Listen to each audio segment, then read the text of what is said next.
Aujourd'hui, le débat public se focalise sur l'intelligence artificielle. Alors ce débat public est absolument nécessaire, mais il fait passer au second plan un enjeu tout aussi important, celui de l'intelligence collective. Et c'est cette intelligence collective qui fait la vitalité des entreprises, grâce à la diversité des profils de ses collaborateurs. Et c'est cette diversité dans laquelle l'entreprise puisera la résilience nécessaire pour affronter les coups durs. Et pour en venir au monde des médias, il est évident que le pluralisme des opinions est la garantie d'une démocratie saine. Nous devons toujours rechercher la diversité des regards sur l'actualité. Et cet engagement, nous devons l'avoir dans nos pratiques professionnelles. Le Progrès vient de signer la Charte nationale pour une parité femmes-hommes dans les rédactions sportives. Et dans le même temps, nous sommes en train de finaliser une charte sur la juste représentation des femmes dans nos contenus. Cette charte sera bientôt publiée sur nos sites internet. Et ce devoir de transparence, nous l'estimons nécessaire parce que c'est cette transparence qui fait la confiance que vous nous portez et c'est cette confiance qui fait notre raison d'être. Le rédacteur en chef du Progrès, qui nous apprend beaucoup de choses sur votre entreprise, mais au-delà de la diversité, qui est le thème de cette soirée, on parle innovation en entreprise pour ce trophée. Comment ça innove au Progrès ? Ça innove de plusieurs manières. Ça innove déjà techniquement. Xavier parlait tout à l'heure de l'intelligence artificielle, du numérique. Le numérique aujourd'hui représente plus de 60% de nos audiences. Donc on devient un journal moderne. On a tous en tête le slogan « Si c'est vrai, c'est dans le Progrès ». On nous dit souvent « Ah, c'est le journal de mes grands-parents ». Bon, voilà. Le Progrès, c'est avant tout une entreprise moderne qui est présente sur les marchés d'avenir que sont le numérique. Jamais les audiences du Progrès, grâce au numérique, n'ont été aussi puissantes. Et puis, c'est une innovation éditoriale. Xavier en parle, c'est-à-dire qu'aujourd'hui, être journaliste, être un journal, c'est pas comme avant. Ça veut dire qu'à l'heure des réseaux sociaux, à l'heure de l'expression directe de nos concitoyens et de nos lecteurs, il faut qu'on soit transparent, il faut qu'on explique ce qu'on fait, il faut qu'on explique comment on le fait et, si possible, pourquoi on le fait. Et ça, c'est une innovation qui est assez importante, qui ne coule pas de source pour les journalistes qui avaient l'habitude de traiter un certain nombre de sujets, un certain nombre de thématiques, finalement, sans avoir de retour direct de ces lecteurs. Aujourd'hui, c'est terminé. Les lecteurs sont bien présents et nous disent bien quand ils sont d'accord, quand ils ne sont pas d'accord, quand on écrit une bêtise, quand on ne va pas assez loin.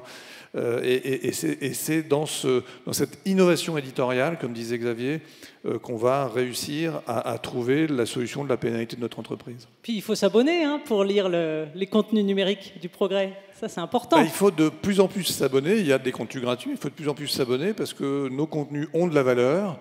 Les journalistes qui les produisent ne vivent pas, ne sont pas des purs esprits qui vivent de l'air du temps. Donc oui, l'information a de la valeur. À partir du moment où ça a de la valeur, on doit être capable de s'abonner et de payer pour y avoir accès. Alors n'hésitez pas. Quel est le lauréat de ce trophée de l'innovation ?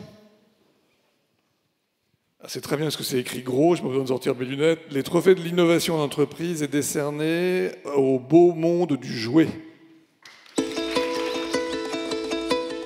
L'idée du beau monde du jouet, c'est de proposer des jouets du monde entier, de représenter des petites marques qui ne sont pas beaucoup distribuées, pas connues, bien sûr des jouets éducatifs, éco-responsables, des jouets français également, et pouvoir montrer qu'on peut avoir des jouets de qualité qui ne coûtent pas forcément une fortune.